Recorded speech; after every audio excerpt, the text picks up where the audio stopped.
We are well on our way to getting Starfield Showcase and the release date for the game. Fans of the game have been theorizing for what seems like forever now with what we could potentially be seeing. What is drawing a lot of attention though is that of all of the planets we will be seeing in game. In the Xbox and Bethesda showcase, Todd Howard said that we will be seeing over 1,000 planets, all fully explorable in their own way.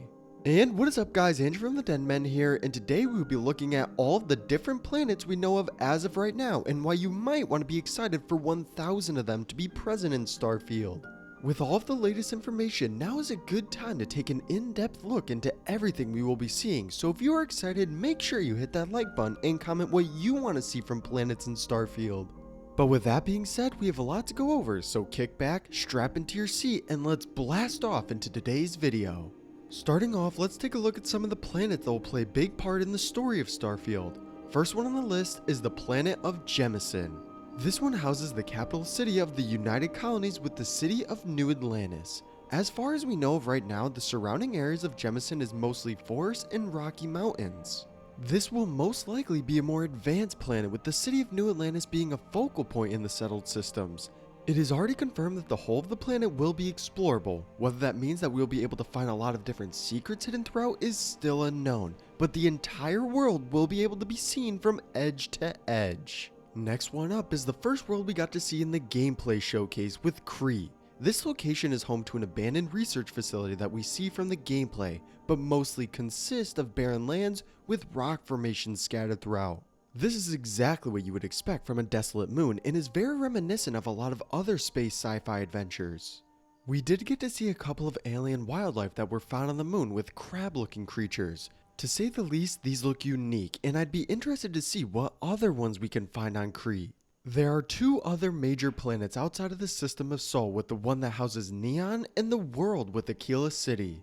Neon is a very unique location, not just inside its city limits, but the actual planet itself. If we take a look at concept art, we can see that Neon is found on a mostly water-based world, and that leads to a lot of potential features including underwater travel. This is something that has been lacking from other Bethesda titles, and I hope that we get to see it fleshed out in some way for Starfield. I can only imagine what underwater exploration would be like with an entire world made up of ocean, so I am definitely excited to see what they come up with. The actual city of Neon holds a very unique vibe that is similar to what Good Neighbor was in Fallout 4. A very crime-ridden city which could give Starfield a different look into the space genre, which I am definitely looking forward to. One thing that we already know about it is that we will be able to join a faction on Neon with Ryujin Industries. The way we will be able to join them is by being hired, and that is very different from what we have seen from other Bethesda games. I'd like to see how Ryujin Industries and the city of Neon itself will evolve over time. Will we be able to play a big part in how the city is run the higher up the corporate ladder we get? What about the crime side to the city? All of these excite me to learn more about Neon. A lot of these different factors lend to the idea that this specific world has a lot to offer, and I am looking forward to getting to adventure through it in-game. Next one on our list is the capital of the Freestar Collective with Aquila City. The area surrounding the city is that of dry and mountainous regions. If there was a place that was similar to Aquila, I would have to say it would be that of Tatooine. The desert planet of Tatooine reminds me a lot of the capital city of the Freestar Collective, not just in environment, but also in how it will be. Aquila City looks very much like a remote planet home to scoundrels and bounty hunters. This could tell a different tale than that of the other main planets, with a more western vibe, and having the Freestar Collective there only makes it that much better. For those who don't know, the Freestar Collective and United Colonies were engaged in a colony war 20 years before the start of the game. This could definitely lead to some unique storylines, with possibly a second colony war between the Freestar Collective and United Colonies that would devastate the settled systems. Also, from a western theme of it all, we could see the player joining a bounty hunter guild like what has been described as the Ecliptic Mercenaries. The sky's the limit for Aquila City, and there is definitely a lot of potential here. Set in the Narian system, we have the moon of Vectera. Not much is known about Vectera, with it being the place where the outpost building feature was shown off. This dry and mountainous moon is still very unknown, but from what we can tell, the temperature there is negative 199 degrees, so make sure you bring your winter coat. This is a good contrast to what we saw with Crete, so I'm glad to see a good variation between the many resource worlds of the game. The final set of planets that I want to take a look at is something that everyone will know with our home solar system of Sol. It is interesting to see that our solar system will be seen in a game like Starfield, and I don't think people are talking about it enough because there is a lot of potential when it comes to the Sol system. There is a lot that we could see with a look into a number of different planets that have changed from where we are now presently and what they will look like in Starfield. We actually got confirmation that we will be returning to our home solar system all the way back to E3 of last year, but recently we got even more news about this, with supposedly playing a much larger role than we all thought. Early on in the main quest, we will be returning to our home solar system, which they have labeled as the Old Neighborhood. To me, this brings up a lot of questions as to what has transpired to make us leave and go to the settled systems. We know that we will be dealing with uncovering the secrets of what happened to Earth and even traveling to Mars. On Mars, you will find an early colony from when they just left Earth, which has been named Sidonia.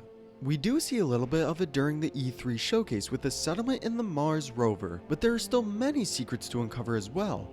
Earth is definitely intriguing as well because there's a whole planet to play around with and find the truth of the mysteries surrounding it. Just think of all of the opportunities, so hopefully it is just as good as we all expect. We know we'll be finding out early on in our playthroughs, so I am definitely excited to go back to the Old Neighborhood. There are so many more planets in Starfield than just what we talked about today. We have confirmation that we will be seeing over 1,000 planets in game, but fans are cautious because of how many of them will be procedurally generated. Having 1,000 planets might not be such a bad thing though. If you think about it, Starfield is all about exploration, being able to travel from planet to planet, seeing everything you possibly can. Having all these different planets just cements the fact that exploration will play a major role for the RPG. What is already being talked about is that most of the planets are used for outpost building and just exploring the environment. But even if, let's say, 900 of these planets were fully procedurally generated, that means at least 100 of them will have some sort of handcrafted content. Now, this is still likely a bit of a stretch, but there is a lot of potential for some really unique areas and of course, a lot of places to explore. You also got to take into account the dynamic quests we will see on the planets. These Radiant quests might be a lot better than what we all are thinking, and I can't wait to see what they will be like and to what extent they will play a role in Starfield.